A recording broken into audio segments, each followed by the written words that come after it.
Qin Shi Huang, the first emperor who unified China at the age of 221 BC. Before him was at the spring and autumn periods and warring state period. Lots of states were fighting with each other, and the famous figures like Lao Tzu, Sun Tzu, and Confucius are all at this period.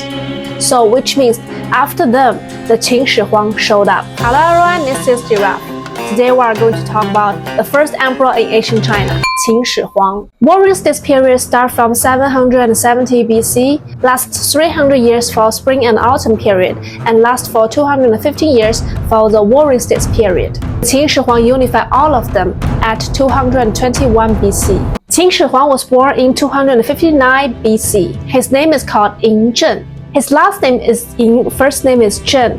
His name is already very awesome, because the last name only found the nobleman in prehistory in ancient China. It is one of the 8 last names in prehistory.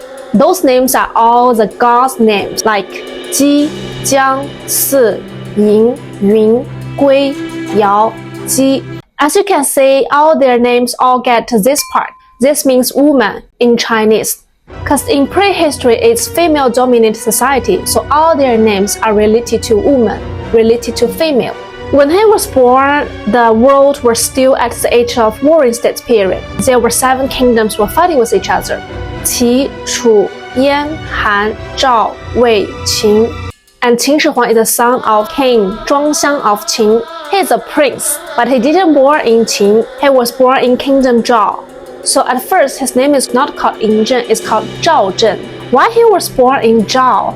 Then we need to talk about his father, Qin Zhuangxiang Wang. His father is King Zhuangxiang of Qin. His real name is Ying Zheng. At that time, the king of Qin got more than 20 sons, and this Ying Zheng is one of them. Not that obvious, he is not a popular one. When 7 kingdoms were fighting with each other, they got a tradition of sending prince to be the hostage. So he was the hostage at that time. When he was the hostage, the Qin were still went to attack Kingdom Zhao, which means they didn't care about his life at all. So Ying Zheng in the Kingdom Zhao as the hostage was very painful. Not only was not popular, but also was always put into the dangerous situation. One day, a rich businessman in Zhao called Lü Buwei found out this prince Ying Zheng. He started to get close to Ying Zheng. Why? Even though Lü Buwei is a rich businessman, but in ancient China, the businessman is very unpopular. The social status is very low. At the top is scholar, followed by farmers, then artisans. At the bottom were merchants. So merchants is at the bottom. Why businessman is at the bottom? Because the businessman won't create social value. They don't produce products. So Lü Buwei want to please this high social status but very poor friend. He always invited Ying Zheng to dinner to have fun. One day, Lü Buwei invited this Ying Zheng to his home to have dinner to drink wines. But Ying Zheng was hooked by a beauty called Zhao Ji.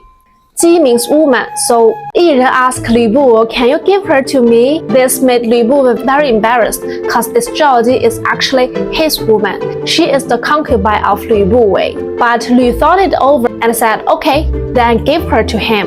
Why he did this? He got his purpose, because when he gave Zhao Ji to Ying Zheng, this Zhao Ji is already pregnant.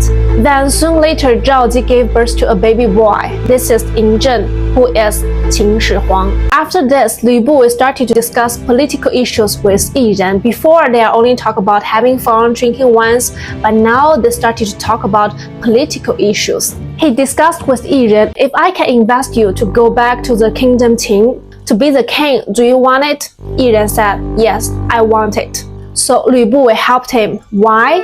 God is the reason. He was not helping Ying Zheng, he was helping his own son. According to his ability, he can help anyone. He can help any prince. He got the chances of getting close to anyone. Why only chose the weakest? Because the weakest gets the motivation to work harder? Probably, but it is more likely because of the weakest got his own son. That Lü Buwei gave Ying Zheng a lot of money. For what? Let him build connections in the noble class. Ying Zheng uses money, bought a lot of valuable treasures, went back to the kingdom Qin to set up relationships, his own network. He got touch with a person called Lady Huayang. Who is she? The queen consort of the kingdom Qin. Why he went for her? At that time, the king in Qin was going to die. The queen didn't have any kids. However, king and concubines, they got more than 20 kids. Only this queen, this consort, didn't have any kids, so she had always wanted to get an adopted son. She didn't have any kids, so whoever became the king in the future, she would be in the dangerous situation, cause the new king would have no relationship with her, might want to get rid of her. So she had always wanted to get a son. At this very moment, Lü Buwei came and said, "Your kingdom Qin got a hostage in our kingdom Zhao, called Yi Ren, very nice person. What do you think of him? How about let him be your adopted son? Then you can keep your status, still be the queen, still be the consort. And also, he is a person for your kingdom." This lady Huayang was thinking that did make sense. Let me take a look. So Lü Buwei arranged the meetup. And Lü Buwei knew that Lady Huayang was from Kingdom Chu, so he asked Yi Ren to wear the clothes from her hometown and to speak the language from her hometown. This Lady Huayang was so touched by this. She said, "Okay, that's him." She adopted him immediately. Lady Huayang only got this one son, so after the king died, Yi Ren, from an unpopular prince, changed to primary heir immediately. Then he was allowed to go back. Why Kingdom Zhao was willing to do this for what? Also need to give credit to Lü Buwei. He went to the king in Zhao and said, "If you let him go, he will remember your kindness. After he returns to Kingdom Qin, then Kingdom Qin and Kingdom Zhao can be friends. We will have good relationship. But if you don't let him go, after king in Qin dies, once any prince gets the throne, this Yi Ren will have no value at all." The king in Zhao heard this. That did make sense. So then let him go back. Which means when Ying Zheng was 10 years old and Yi Ren was 30 years old, he was released back. Once he went back, the king in Qin died. He got the throne. And Yi Ren followed his promises. He told Lü Buwei before, "If I become the king, I will manage country with you." And he did keep his promises. It was true. After he became the king, Lü Buwei became the prime minister. After Yi Ren became the king only 3 years later, then passed away because of the sickness. The 13-year-old Ying Zheng became the king. 13 years old sounds like an elementary student. 13 years old then was not like that. Was at the best age to create awesome career. Was absolutely not at the junior school. That would be roughly equivalent to today's 18 to 20 years old. So in modern terms, 30 then was about 18 to 20 now. Therefore, in ancient words, it was highly likely a group of elementary and middle school students were fighting with each other. After Yi Ren died, Ying Zheng became the king, and the situation at the Qin court became more complicated. After Yi Ren died, the queen Zhao Zi started to get close to Lü Buwei, because she used to be the woman of Lü Buwei. She used to be his woman. Just Ying Zheng didn't know anything of this. However, Lü Buwei didn't want things to get too complicated, so he came up with a very complicated way to solve this issue. Because once the people know that he and the mother queen used to have a relationship, he might be killed by this. So he brought up a more complicated way to solve this. He found a male companion called Liao Ai. Let Liao Ai pretend to be a eunuch to serve Queen Mother. To prevent this was revealed, let Queen Mother Zhao Zi and Liao Ai moved to another palace. Stay away from Ying Zheng, didn't catch the Ying Zheng's eye, and Lü Buwei only focused on Ying Zheng, help him manage country. Lü Buwei spent lots of money, recruited talented people, which laid a strong foundation for the unification of the 6 states. After Ying Zheng got the throne at the age of 23, someone reported that the Queen Mother and the fake eunuch Liao Ai lived in another palace. They got 2 kids. Said this Liao Ai was planning to overthrow the regime, made his own son to be the king. What's more, it was also said Ying Zheng himself is the son of the Queen Mother and Lü Buwei.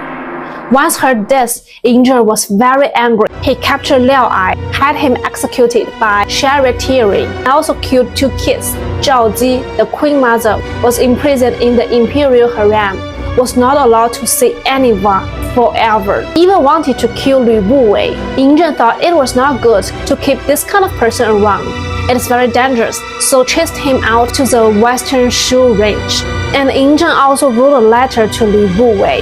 He wrote, "Who do you think you are?" After read the letter, Lü Buwei committed suicide. After he died, to remove all his influences, Ying Zheng chased all his visitors out of the bridge. They were not allowed to enter into the kingdom Qin forever. And he attended Lu Bu's funeral in person.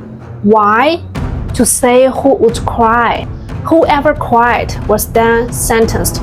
No crying, only attendance, chased out. This year, he was 25 years old. 5 years later, when he was 30 years old, Qin Shi Huang started to battle with the 6 states. At the age of 31, he destroyed Han Kingdom. Age of 32, destroyed Zhao Kingdom. Age of 35, destroyed Wei Kingdom. Age of 37, destroyed Chu Kingdom. Age of 38, destroyed Yan Kingdom. Age of 39, destroyed Qin Kingdom. United all of them together spent 13 years. After unification, he set the capital in city Xianyang. Qin Shi Huang became the first emperor, Huangdi, in the Chinese history. The word Huangdi was created by himself.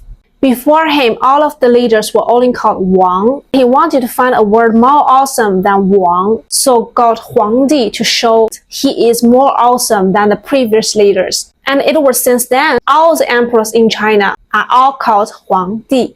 Only 10 years after he became the Huangdi, he passed away at the age of 49 years old.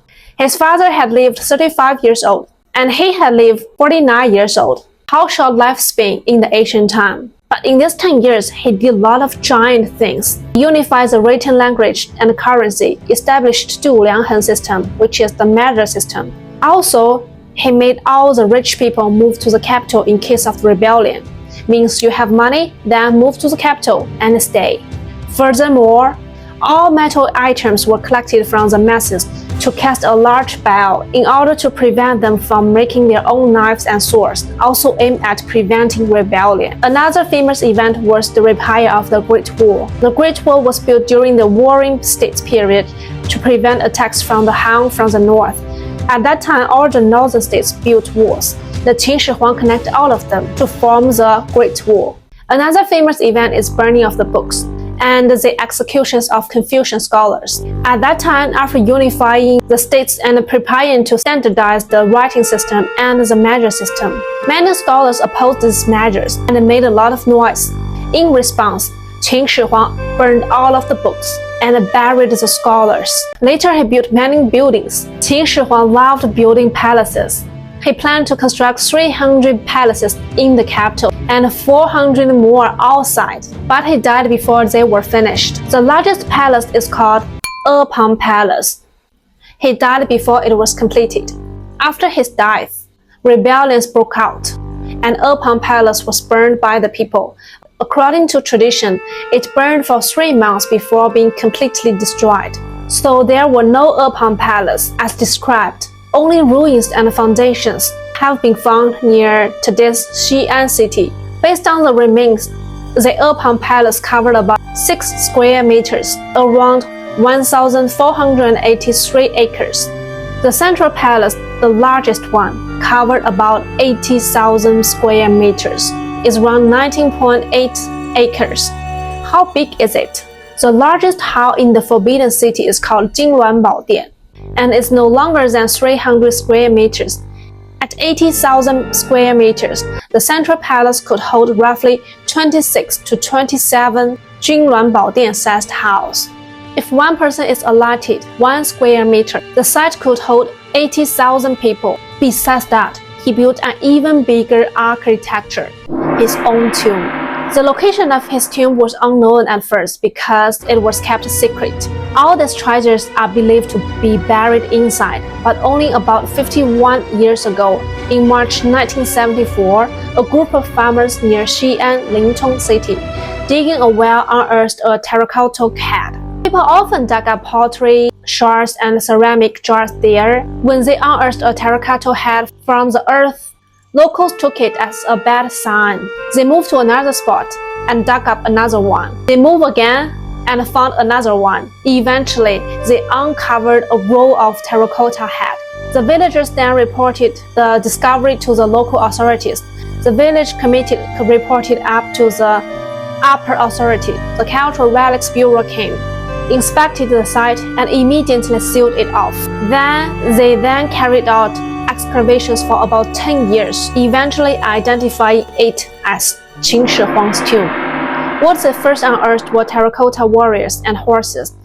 As of 2025, it had been 51 years since the discovery of Qin Shi Huang's tomb complex. The find is widely regarded as one of the greatest archaeological discoveries of the 20th century. Qin Shi Huang Mausoleum Complex mainly comprises two parts, the terracotta warrior pits and the imperial burial mound. The terracotta warrior pits lie to the east and have been excavated. There are three main pits. The imperial burial mound has not been excavated yet.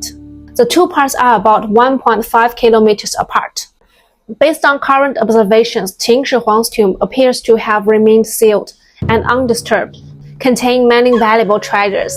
After unifying the states, Qin Shi Huang lived in luxury and reportedly used about 100,000 workers to build his mausoleum. According to Shi Ji from Sima Qian and later accounts, the mausoleum was engineered with 3 underground tiers of flowing water.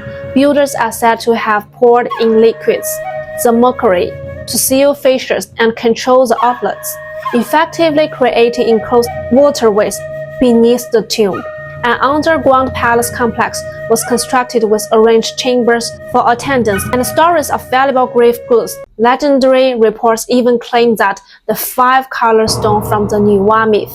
The 5-color stone are often mentioned in ancient Chinese texts. According to legend, Nuwa used them to mend the heavens after the sky was damaged. According to the accounts, liquid mercury was used to form rivers and seas beneath the tomb. The ceiling was painted with astronomical motifs, while the floor was laid out as a map of realm. Lamps filled with animal fat were said to have been installed to burn perpetually, so the chambers could remain lit for thousands of years. If those reports are true, the lamps inside the sealed palace would still be burning. He also summoned skilled artisans to install mechanisms so that drums would sound continuously and mercury could be driven to imitate flowing rivers and seas.